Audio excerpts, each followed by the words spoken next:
బాలుకు దొరికిన కల్పన ఇంటికి వచ్చి నిజం చెప్పడంతో రోహిణి మనోజ్ కి ఉగ్ర రూపం చూపించిన ప్రభావతి. అసలు ఇదంతా ఎలా జరిగిందనేది వీడియోని స్కిప్ చేయకుండా చివరి వరకు చూడండి. గుండె నిండా గుడిగంటలు అప్కమింగ్ ఎపిసోడ్స్ లో ఏం జరగబోతుందో ముందుగా తెలుసుకోవాలి అనుకుంటే వీడియోని లైక్ చేసి ఛానల్ ని సబ్స్క్రైబ్ చేసుకుని పక్కనే ఉన్న బెల్ సింబల్ లో ఆల్ పై క్లిక్ చేయండి. రోహిణి నిజస్వరూపం ప్రభావతి తెలుసుకోవాలని మీరు కూడా కోరుకుంటే కామెంట్ లో ఎస్ అని టైప్ చేయండి. మొత్తం మీద చూసుకున్నట్లయితే గనుక ఇంకా విల్లా అమ్మాలి. మొత్తం మీద చూసుకున్నట్లయితే గనుక విల్లా కొనడానికి 2.7 కోట్స్ కావాలి అని చెప్పి ఇంకా రోహిణి మనోజ్ అనుకుంటుంగానే బ్యాంక్ వాళ్ళైతే వస్తారు. వచ్చేసరికి వాళ్ళు 2 కోట్లు మాత్రమే లోన్ ఇస్తాననేసరికి మిగిలిన 70 లక్షల కోసం ఇల్లు అమ్మేద్దామని మనోజ్ కాస్త ప్రపోజల్ తీసుకొస్తాడు. అందరూ చాలా కోపంగానే ఉంటారు. ఎందుకంటే ఆ ఇంటి మీద అందరికీ జ్ఞాపకాలుంటాయి, ఎన్నో తీపి గుర్తులుంటాయి. అలాంటిది ఆ ఇంటిని అమ్మేద్దామనగానే ఎవరు మాత్రం ఒప్పుకుంటారు? అలాగే రవి, శృతి, బాలు, మీనా, ఇక్కడ సత్యం మొత్తం అందరూ కూడా మాట్లాడతారు. ప్రభావతి మాత్రం ఏం మాట్లాడదు. ఏంటి నాన్న ఏమంటారు? ఆ ఇల్లు అమ్మేస్తేనే నాకు డబ్బులు అవసరమవుతాయి, అయినా నా మొత్తం డబ్బులు నాకు ఇవ్వమని చెప్పడం లేదు. ఎవరి వాటాకి వచ్చినవి వాళ్ళకి ఇచ్చేస్తే వాళ్ళు లైఫ్ వాళ్ళు లీడ్ చేసుకుంటారు కదా. బాలు ట్రావెల్స్ పెట్టుకుంటాడు, ఇటు రవి రెస్టారెంట్ పెట్టుకుంటాడు అని చెప్పి మనోజ్ అనేసరికి, చూడ్రా ఆ ఇల్లు మీ తాతయ్య ఇచ్చారు. ఆ ఇల్లు మీద సర్వ హక్కులు జ్ఞాపకాలు అన్నీ మీ అమ్మవే. మీ అమ్మ అమ్మడానికి ఇష్టపడితే నాకేం సంబంధం లేదు, నేనేమి అడ్డుకునే ప్రశ్న కూడా లేదు అని చెప్పి సత్యం అంటాడు. అనేసరికి అమ్మ ప్లీజ్ అమ్మా, నీ కొడుకు ఎదగడం కోసమేనమ్మా, ప్లీజ్ అమ్మా అని చెప్పి ఇంకా మనోజ్ బ్రతిమాలేసరికి కరాఖండిగా ఉన్నది ఉన్నట్టుగా ఏ లొసుగు లేకుండా ఇల్లు అమ్మడం కుదరదు అని ఖచ్చితంగా చెప్పేస్తుంది ప్రభావతి. చెప్పేసేసరికి అదేంటి అత్తయ్య, విల్లా మీకు బాగా నచ్చింది కదా, విల్లా కొనాలి అంటే ఖచ్చితంగా ఇల్లు అమ్మాలి అనగానే, ఇల్లు అమ్మడం ఎందుకు, మీ నాన్నని అడిగి ఆ 70 లక్షలు తీసుకురా అని చెప్పి ప్రభావతి కాస్త బాంబు పేలుస్తుంది. అటు తిరిగి ఇటు తిరిగి నాకే పెట్టారా, ఏ 1-2 లక్షలు అయితే ఎక్కడో చోట అప్పు చేసి తీసుకొస్తాను, 70 లక్షల ఎక్కడి నుంచి తీసుకురావాలి? ఏదో రకంగా ఈ ప్రాబ్లం ఇక్కడితోటే ఫినిష్ చేసేయాలని విద్యకు ఫోన్ చేసి డబ్బులు లేవు అని చెప్పడంతో మీనా బాలుకు అయితే అనుమానం కలుగుతుంది. ఎందుకంటే ప్రశ్న తానే అడిగి ఆన్సర్ కూడా తనే చెప్పడంతో మీనాకు అనుమానం కలుగుతుంది. నిజమే మీనా, ఈ పార్లలమ్మ మీద ఒక కన్నేసి ఉంచాలి. ఎప్పటికైనా ఈ పార్లలమ్మ మలేషియా మలేషియా అంటుంది కానీ ఇక్కడ వాళ్ళని అక్కడికి తీసుకుపోదు, అక్కడ వాళ్ళని ఇక్కడికి రానివ్వదు. కేవలం మేకమామ మాత్రమే వచ్చాడు అని మీనా బాలు ఇద్దరు ఆలోచిస్తూ ఉండగా రవి, శృతి వస్తారు. ఏంటన్నయ్య దేని గురించి ఆలోచిస్తున్నారు? అది కాదు రవి, రోహిణి వాళ్ళ మావయ్యకి వెంటనే ఫోన్ చేసి వెనక ముందు ఆలోచించకుండా ప్రశ్న సమాధానం రెండు తనే చెప్పేసరికి నాకు అనుమానం కలిగింది అనగానే, అవును మీనా అదే నిజమే కదా, డబ్బులు కావాలని అడిగింది రోహిణియే, పైగా ఆ డబ్బులు లేవా, ఆ ప్రాపర్టీ కొనేసారా అంటూ సలహా ఇచ్చింది కూడా రోహిణియే. అంటే నీకొచ్చిన అనుమానం ఇదేనా? రోహిణి కటుపక్క ఎవరూ లేరు, ఏదో ఫోన్ కాల్ చేసి మాట్లాడింది అని అనుకుంటున్నావా? అదే డౌట్ గా ఉంది. నీకు పక్కనే ఉన్నావు కదా, ఎవరి మాట అయినా వినిపించిందా అనగానే, నోనో అసలు ఎవ్వరి మాట వినిపించలేదు, రోహిణి మాటలు మాత్రమే వినిపించాయి. అటుపక్క మాట్లాడింది ఆడవాళ్ళ మగవాళ్ళ అన్నది కూడా తెలియలేదు మీనా అని చెప్పి శృతి అంటుంది. అనేసరికి సర్లే, ఖచ్చితంగా నేను కనుక్కుంటాను కదా డబ్బుడమ్మా, నాకేదైనా అనుమానం వస్తే ఆ అనుమానాన్ని నివృత్తి చేసుకునే వరకు ప్రశాంతత ఉండదు అనగానే, బాలు అన్నయ్య అనుకున్నాడంటే ఖచ్చితంగా కనుక్కుంటాడు, తీగలాగితే డొంకంతా బయటికి వచ్చినట్టుగా సారీ నీ భాష నాకొచ్చేస్తుంది, రోహిణి వదిన బండారం అంతా బయటకు వస్తుందిలే, నువ్వేం కంగారు పడకు అని చెప్పి ఇంకా అందరూ మాట్లాడుకుంటారు. సరే సరే ఆకలేస్తుంది అన్నారు కదా, మనోజ్ అన్న ఇలా మాట్లాడడంతో అందరూ వెళ్ళిపోయారు. వెళ్ళి అందరినీ పిలుచుకొస్తానంటూ రవి వెళ్తాడు. వెళ్ళేసరికి అందరూ కూడా డైనింగ్ టేబుల్ దగ్గర కూర్చుని భోజనాలు చేస్తూ ఉంటారు. అప్పటి వరకు వాళ్ళ ముఖాల్లో ఉన్న సరదా ఇంకా అప్పుడు ఏ సరదా ఉండదు. ఎవరికి వాళ్ళు సైలెంట్ గా భోజనం తెచ్చిన బిర్యానీ కాస్త తింటారు. తిన్న తర్వాత ఆ రోజు నైట్ అంతా కూడా ఇంకా అక్కడే ఉండాలి కదా. ఇంకా తిన్న తర్వాత కొంతసేపు వాక్ చేసి ఇంకా అంతా కూడా అక్కడే ఉంటారు. మరుసటి రోజు ఉదయాన్నే మీనా బాలు వాళ్ళకి పని ఉందని బయటికి వెళ్తారు. అదేంట్రా ఇక్కడే ఉండాలి అని చెప్పాం కదా అనగాని, నాకు చిన్న పని ఉందిలే, పని పూర్తి చేసుకుని వస్తామని ఇద్దరు కూడా బయటికి వెళ్ళిపోతారు. మీనా ఇంటికి వెళ్ళి స్కూటీ తీసుకుని ఎవరికో పువ్వులు అర్జెంటుగా ఇవ్వాలి అంటే మార్కెట్ లో పువ్వులు కొనుక్కుని ఆ పువ్వులు ఇవ్వడానికి వెళ్తుంది. బాలు పని మీద బయటకు వెళ్ళాడు కదా, పని పూర్తి చేసుకుని బాలు ఫోన్ చేస్తాడు. ఎక్కడున్నావు మీనా అనగానే, నేను అమ్మ వాళ్ళ దగ్గర ఉన్నాను అనేసరికి, అవునా సరైతే నేను వస్తున్నాను అని బాలు కాస్త సరాసరి వాళ్ళ పూల కొట్టు ఎక్కడ ఉంటుందో అక్కడికి వచ్చేస్తాడు. వచ్చేసేసరికి, ఏంటి బాబా వెళ్ళా దగ్గరికి వెళ్ళాక రావడమే మానేసావు అనగాని, ఏం వెళ్ళాను అది, ఆ వెళ్ళా కొనడానికి మా లక్షణ మింగినోడు అనేసరికి, ఊరుకోండి ఎందుకు వాళ్ళ గురించి మాట్లాడతారు, మన గురించి మాత్రమే మాట్లాడుకోవాలి. ఇంతకీ నీకు వచ్చిన ఇంపార్టెంట్ పనేంటి, పువ్వులు ఇవ్వడానికి అన్నావు, మరి ఈ చిన్న గంప దగ్గరికి వచ్చావేంటి, ఈ రోజు ఈ చిన్న గంప పుట్టినరోజండి అనేసరికి, ఏంటి సుమతి పుట్టినరోజా, అయ్యో మీనా చెప్పుంటే ఏదో ఒకటి తీసుకొచ్చేవాడిని కదా. సర్లే అని జోబీలో చేపెట్టుకుని, జోబీలో 2000 రూపాయలుంటే గబగబా తీసి, ఇదిగో వచ్చిన గంప, ఏ డ్రెస్ ఏదో ఒకటి కొనుక్కో అనగాని, ఎందుకు బాబా ఏం వద్దు అనేసరికి, నీ పుట్టినరోజు అని చెప్పావు కదా, చిన్నపిల్లవైతే ఏదో 10-20 రూపాయలు చాక్లెట్ కొని ఇచ్చేసేవాడిని, నువ్వు చిన్నపిల్లవు కాదు కదా, ఎదిగేసావు, పైగా జాబ్ కూడా చేసుకుంటున్నావు, ఇంకా నీకు నేను ఏమి ఇవ్వగలను, అందుకోసమని అని చెప్పనేసరికి, చాలా థ్యాంక్స్ బావా అని చెప్పి ఇంకా అది తీసుకుంటుంది. సరే మనం అంతా ఫోటో తీయించుకోవచ్చా అని చెప్పి అందరూ కూడా నిలబడి ఫోటో తీసుకుంటారు. ఫోటో తీసుకునేసరికి చాలా ఫోటోలు తీసుకుంటారు.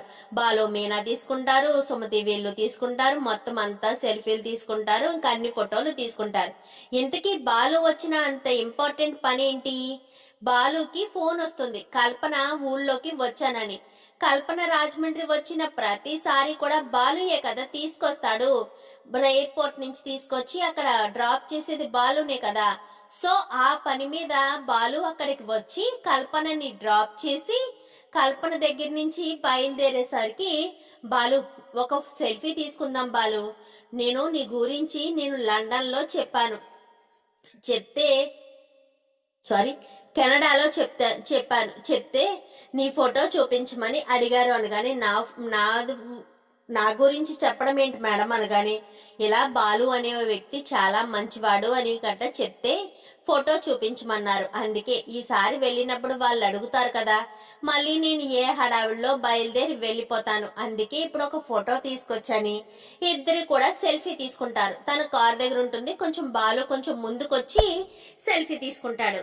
తీసుకుని ఆ ఫోటోను కాస్త తనకి పంపించేస్తాడు. ఆ ఫోన్ లో ఆ ఫోటో ఉండిపోతుంది. ఫోటో ఉండిపోయేసరికి వీళ్ళంతా కలిసి ఫోటోలు తీయించుకున్నారు కదా, ఫోటోలు చూస్తూ ఉండగానే పక్కకు జరిపేసరికి కల్పన ఫోటో కనిపించడంతో ఆ కల్పన ఎవరన్నది సుమతికి కూడా తెలుసు. ఆ రోజు రిసెప్షన్ దగ్గరికి వచ్చింది కదా, పైగా అంతకు ముందు ఒకసారి గుడి దగ్గరికి పూజ చేయించుకోవడానికి కూడా వచ్చింది. వచ్చేసరికి ఆ అమ్మాయి అన్న విషయం వీళ్ళిద్దరికీ తెలుసు. వెంటనే ఫోటోని మీనాకు చూపిస్తుంది. బాలు శివతో మాట్లాడుతూ ఉంటాడు. ఏంట్రా చదువు ఎలా ఉంది, ఏంటి ఎగ్జామ్స్ అయిపోయా అని మాట్లాడుతూ ఉండగా, ఈవిడ ఫోటో బావ సెల్లో ఉందేంటి, పైగా బావ సెల్ఫీ కూడా తీసుకున్నాడు, తినేం మనోజ్ లవరు కల్పన అన్న విషయం తెలుసా బావకి అనగానే, నోనో మీ బావకు తెలీదు, ఉండు వెంటనే చెప్దామని వెంటనే బాలుని పిలుస్తుంది. ఏంటి మీనా అని చెప్పాను గాని, ఒక్కసారి ఇలా రండి అనేసరికి దూరంగా ఉన్న ఇద్దరు కాస్త దగ్గరికి వస్తారు.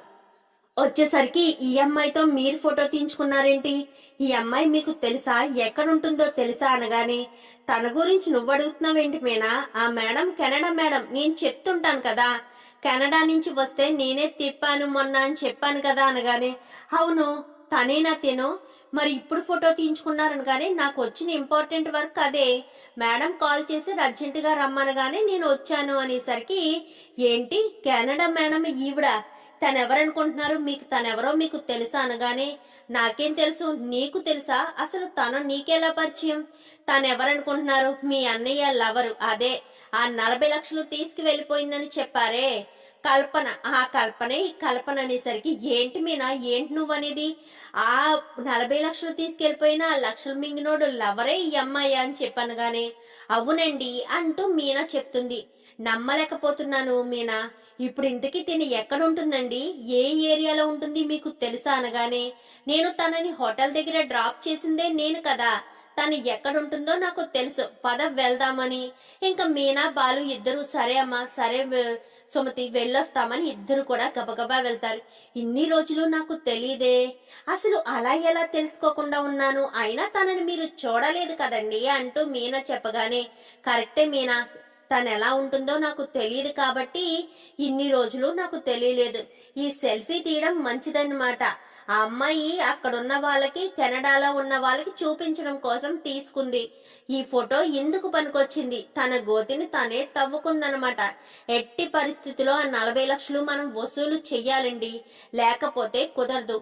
మీ మామయ్య గారు చాలా బాధపడుతున్నారు. ఆ డబ్బులు ఉంటే ఎందుకైనా పనికొస్తాయి కదా అనగానే, ఎస్ నువ్వు చెప్పింది నిజమేనా, ఎలా అయినా డబ్బులు కలెక్ట్ చేయాలి, పద పద, తను ఎటైనా వెళ్తుందేమో అని చెప్పి మీనా బాలు ఇద్దరు కూడా అక్కడికి వెళ్తారు. వెళ్ళడంతో ఫోన్ చేస్తాడు బాలు. మేడం అని చెప్పనేసరికి, ఏంటి బాలు మీరు పైనే ఉన్నారా అని చెప్పాను గాని, పైనే ఉన్నాను బాలు, ఏం కావాలి అనేసరికి, మా మిస్సెస్ మిమ్మల్ని చూస్తాను అంటే తీసుకొచ్చాను మేడం అనగానే, సరే పైకి రా బాలు, రూమ్ నెంబరు అనేసరికి, పలానా రూమ్ లో ఉన్నాను అనగానే, సరేనని ఇంకా రూమ్ ఏ ఫ్లోర్ లో ఉందో ఏంటో అక్కడ రిసెప్షన్ లో అడిగి పైకి వెళ్తారు. పైకి వెళ్ళేసరికి బాలు ముందు నిలబడి కాలింగ్ బెల్ కొడతాడు. కాలింగ్ బెల్ కొట్టడంతో ఎదురుగా బాలు ఉంటాడు. మీ మిస్సెస్ ఎక్కడ బాలు అనగానే, ఎక్కడ అనుకుంటూ పక్క నుంచి వస్తుంది. ఒక్కసారిగా చూసి షాక్ అవుతుంది. మిమ్మల్ని ఎక్కడో చూసానే అనగానే, నన్ను ఎక్కడ చూసారో మీరు గుర్తు రావట్లేదా?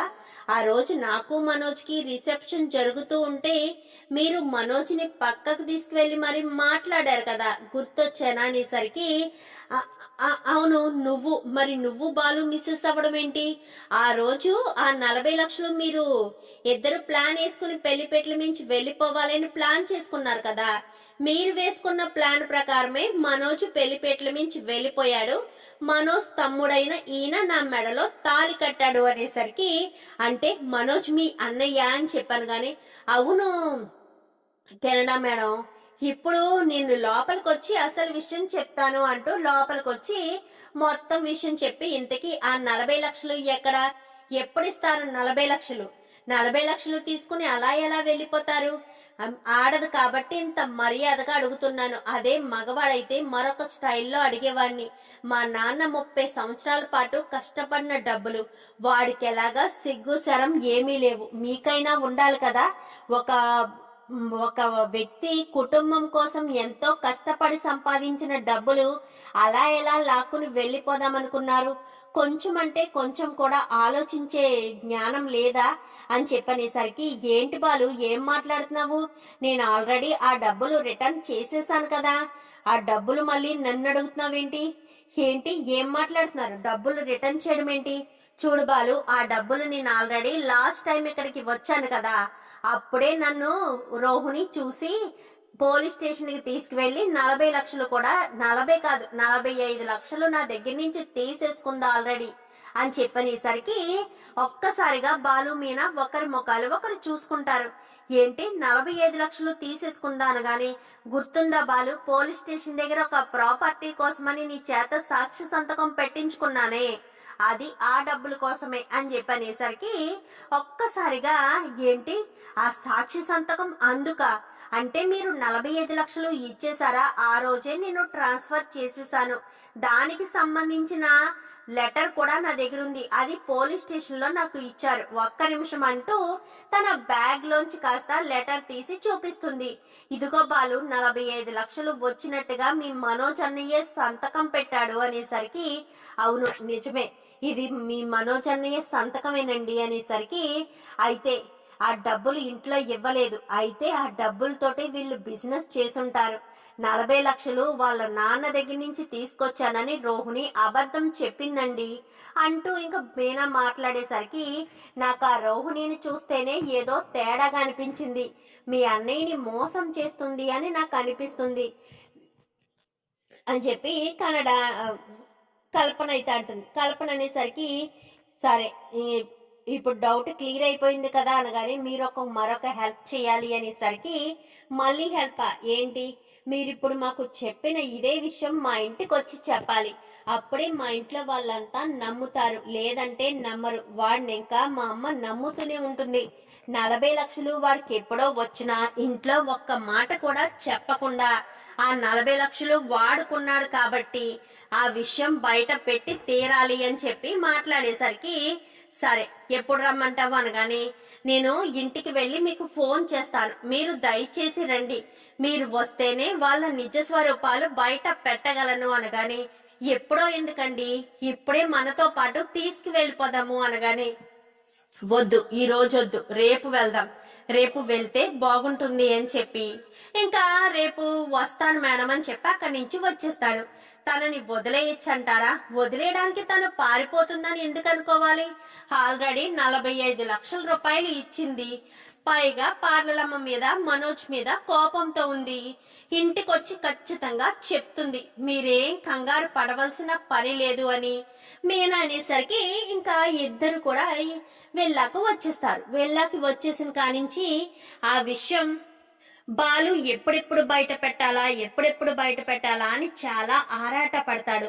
రవికి శృతికి ఆ విషయాన్ని చెప్పేస్తారు. ఏంటి బాలు ఏమంటున్నావు అనగానే అవును, ఇప్పుడే మేము ఆ కల్పనను కలిసాము. ఆ 40 లక్షలకి బదులు ఆ అమ్మాయి 45 లక్షలు ఇచ్చింది. ఆ డబ్బులతోనే వెళ్ళి బిజినెస్ పెట్టి పైగా రోహిణి వాళ్ళ నాన్నని అడిగి తీసుకొచ్చామని చెప్పినట్టున్నారు శృతి అని చెప్పనేసరికి మరి ఈ విషయం ఎలా బయటపడతారు? రేపు తనని రమ్మన్నాం, రేపు మన ఇంటికి వెళ్ళిపోతాం కదా, మన ఇంట్లోనే గొడవ పెట్టుకుందాం, ఇక్కడెందుకు ఈ విల్లాలోని అని చెప్పనేసరికి మంచి ఆలోచన. సరే రేపైతే రోహిణి గురించి బయట పడుతుందన్నమాట. రోహిణి మనోజ్కి ఆంటీ చేతిలో రేపు ఉంటుంది. ఇప్పటికే ఆంటీ ఇల్లు అమ్మేమనగానే చాలా కోపంతో ఉన్నారు, ఇప్పుడు మరీ కోపంతో ఉంటారని చెప్పి రవి శృతి ఇద్దరు కూడా మాట్లాడతారు. ఇంకా ఆ రోజు గడిచిపోతుంది. మరుసటి రోజు ఉదయాన్నే అందరూ నిద్రలోనే లేచి ఇంటికి వెళ్ళిపోవాలి అనగానే అందరూ ఇంటికి వెళ్ళిపోతారు. ఇంటికి వెళ్ళిపోయిన తర్వాత నాకు చిన్న పనుంది మీనా, వీళ్ళనెవ్వరిని ఎక్కడికి వెళ్ళనివ్వకు, నేను ఈలోపు వెళ్ళి కల్పన మేడంని తీసుకొస్తాను అనగానే సరేనండి అని చెప్పి అక్కడి నుంచి కాస్త బాలు వెళ్తాడు. ఇంకా ఇంట్లో రోహిణి మనోజ్ బయటికి వెళ్ళబోతూ ఉండగా ఒక్క నిమిషం, మీరు ఈ రోజు ఎక్కడికి వెళ్ళొద్దు, ఆయన బయటికి వెళ్ళారు, ఒక ఇంపార్టెంట్ అయిన వ్యక్తిని తీసుకురావడం కోసం వెళ్ళారు, ఆయన వచ్చే వరకు ఎదురు చూడమన్నారు, ఆయన వచ్చేస్తాను అని చెప్పారు అనేసరికి మాకు బోలెడు పనులున్నాయి, మేము వెళ్ళొద్దా, షాప్ తీసుకోవాలి, తను పార్లర్కి వెళ్ళాలి, ఇప్పటికే 2 డేస్ షాప్ క్లోజ్ చేశాము, తను కూడా పార్లర్కి వెళ్ళలేదు, వెళ్ళి తీరాలి అనగానే ఎందుకంత కంగారు, 2 రోజులు ఆగారు, 1 గంట అయినా ఆగలేరా, ఆ తర్వాత హ్యాపీగా వెళ్ళిపోవచ్చు కదా, 1 గంట సేపు ఓపిక పట్టి ఆగండి అని చెప్పి మీనా కాస్త చెప్తుంది. చెప్పేసేసరికి సరే అని కూర్చుంటారు. ఈ లోపు బాలు రానే వస్తాడు. ఏంట్రా, ఎవరో ఒక ఇంపార్టెంట్ వ్యక్తిని తీసుకొస్తావు అని మీ ఆవిడ మమ్మల్ని ఎటూ కదలనివ్వలేదు, ఏంటి అంత ఇంపార్టెంట్ వ్యక్తి? తీసుకొస్తాను అమ్మా నాన్న అందరూ ఇక్కడే ఉన్నారు కదా, రవి శృతి అనేసరికి మేము ఇక్కడే ఉన్నాం బాలు అని చెప్పి శృతి అంటుంది. అయితే నేను వెళ్ళి తీసుకొస్తాను అని గబగబా బాలు బయటికి వెళ్తాడు. బయటికి వెళ్ళి రండి కెనడా మేడం అని చెప్పాను కానీ ఇంకా కల్పన వస్తుంది. కల్పన రావడంతో మనోజ్ రోహిణి ఇద్దరు షాక్ అయిపోతారు. ఈ అమ్మాయి ఎవరు అని చెప్పాను కానీ ఈ అమ్మాయి ఎవరు అనేది నాకంటే ఈ మనోజ్ గాడికి బాగా తెలుసు నాన్న, ఎందుకంటే ఒకప్పుడు ఈ అమ్మాయి మోజులో పడే కదా మనోజ్ గాడు 40 లక్షలు నీ దగ్గర నుంచి తీసుకుని పెళ్లిపేటల నుంచి పారిపోయి వెళ్ళింది ఈ అమ్మాయి కోసమే అని చెప్పనేసరికి, అంటే 40 లక్షలు తీసుకువెళ్ళిపోయింది నువ్వేనా, నా కొడుకుని మోసం చేసి 40 లక్షలు తీసుకుని వెళ్ళిపోతావా అనగానే, చూడండి అంకుల్, మీ కొడుకుని మోసం చేసి నేను 40 లక్షలు తీసుకువెళ్ళిపోయిన మాట నిజమే, కానీ ఇప్పటికీ 40 లక్షలు నా దగ్గరే ఉన్నాయనుకోవడం మీ పొరపాటు.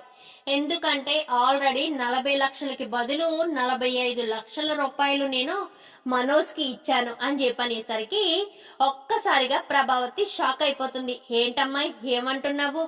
40 లక్షలు దొంగతనం చేసిందే కాక మళ్ళీ అబద్ధం చెప్తున్నావా? చూడండి ఆంటీ, అబద్ధం చెప్పవలసిన అవసరం నాకు లేదు. మనోజ్, రోహిణి ఇక్కడే ఉన్నారు కదా, వాళ్ళని అడగండి.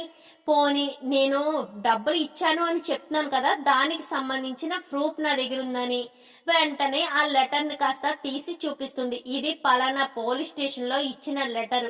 నా దగ్గర నుంచి 45 లక్షల రూపాయలు మనోజ్ కి వచ్చినట్టుగాను, మనోజ్ తీసుకున్నట్టుగాను ఈ లెటర్ లో మెన్షన్ చేశారు.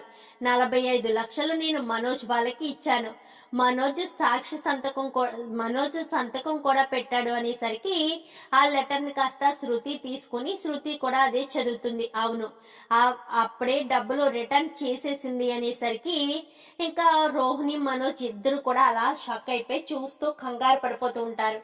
ప్రభావతి 2 అడుగులు ముందుకేసి మనోజ్ చెంప పగలగొట్టి రోహిణి పీక పట్టుకుంటుంది. చెప్పండి, ఆ డబ్బులు ఏం చేశారు? మీ ఇద్దరు కంగారు పడుతున్నారు అంటే ఆ డబ్బుల విషయం మీ ఇద్దరికీ తెలుసనమాట.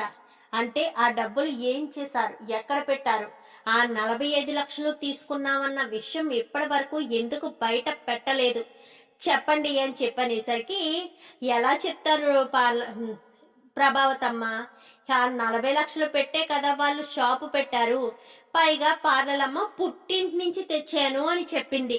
అప్పుడే నాకు డౌట్ వచ్చింది. 40 లక్షలు అంటే నువ్వు పదే 40 లక్షలు అంటున్నావని మా నాన్నను కూడా నేను 40 లక్షలు అడిగాను బాలు అంటూ ఎన్ని కాకమ్మ కబుర్లు చెప్పింది ఈ పార్లలమ్మ. అన్ని అబద్ధాలే, అడుగు ప్రభావతమ్మ అని చెప్పాను. కానీ ఒరే బాలు, నువ్వు సైలెంట్గా ఉండు, వాళ్ళమ్మడికి నిజాలు బయట పెట్టిస్తున్నాను అనేసరికి సత్యం ఆ మాట అనడంతో బాలు సైలెంట్ అవుతాడు. చెప్పరా, ఆ 45 లక్షలు ఏవి చెప్పు అనేసరికి విషయం మొత్తం చెప్తాడు. చెప్పడంతో ప్రభావతి రోహిణి పేక పట్టుకుని, ఒక్క క్షణం కూడా మీరు ఇక్కడ ఉండడానికి వీల్లేదు అంటూ ఇంకా బాలుని రోహిణిని బయటకు మనోజ్ని రోహిణిని బయటకు గెంటేస్తుంది. అది కాదత్తయ్య అని చెప్పాను. చీ నోర్మి, ఎంత నమ్మైన నేను మీ నాన్న దగ్గర నుంచి తెచ్చాను అని చెప్తావా? ఆ డబ్బులు నా భర్త డబ్బులే. నా భర్త 30 సంవత్సరాల పాటు కష్టపడిన డబ్బుల్ని కాస్త తీసుకువెళ్ళి మీ నాన్న సంపాదించాడు అని, మీ నాన్న ఇచ్చాడు అంటూ వాడి చేత బిజినెస్ పెట్టి అబద్ధాలు చెప్తావా? నా భర్త కష్టపడిన డబ్బులు తీసుకుని వెళ్ళి అంటూ ఇంకా చాలా గట్టిగానే కొడుతుంది. ఒక్క క్షణం కూడా మీరు ఇంట్లో ఉండడానికి వీల్లేదు. తక్షణమే మీరు ఇంట్లోంచి బయటికి వెళ్ళిపోండి. ఆ 45 లక్షలు ఎలా చేయాలో ఏంటో నాకు తెలుసు. అయినా ఈ ఇల్లు ఉంది కదా, ఈ ఇంట్లో మీకు 1 రూపాయి కూడా రాదు. నిజమే, ఈ ఇల్లుని ఇప్పుడే అమ్మేస్తాను. అమ్మేసి బాలుకి, రవికి ఇప్పుడే ఇచ్చేస్తాను. ఈ ఇంట్లో 1 రూపాయి కూడా నీకు దక్కనివ్వను అని చెప్పాను. గాని మాకేం అవసరం లేదమ్మా, ఈ ఇంట్లో మా జ్ఞాపకాలు ఉన్నాయి. రవికి గాని నాకు గాని ఈ ఇల్లు అమ్మి డబ్బులు ఇవ్వవలసిన అవసరం లేదు. ఈ ఇల్లు నీకు మీ నాన్న జ్ఞాపకార్థంగా నువ్వే ఉంచుకో, మాకు వద్దు అంటూ ఇంకా రవి, బాలు ఇద్దరు కూడా చెప్తారు. చూసావరే, ఇల్లు అమ్మేమని నువ్వు చెప్తున్నావు, ఇల్లు అమ్మొద్దని వాళ్ళు చెప్తున్నారు. పైగా వాళ్ళకి ఇవ్వకుండా 45 లక్షలు తీసుకోవడానికి స్వార్థం అనిపించలేదా? ఇంతకు ముందు నువ్వేదో చెప్పింది విని తప్పు చేశాను. ఇప్పుడు నువ్వు ఎంత తప్పు చేశావో, ఎలాంటి వెధవో తెలిసాక కూడా ఇంకా నిన్ను నమ్మదలుచుకోలేదు అంటూ ప్రభావతి ఇటు రోహిణిని, మనోజ్ని చిత్త కొట్టుడు కొట్టి తన ఉగ్ర రూపం చూపిస్తుంది. చూద్దాం మరి రాబోయే ఎపిసోడ్స్ లో ఏం జరుగుతుందో. వీడియో నచ్చితే లైక్ చేసి ఛానల్ ని సబ్స్క్రైబ్ చేసుకుని పక్కనే ఉన్న బెల్ సింబల్ లో ఆల్ పై క్లిక్ చేయండి. Thank you for watching.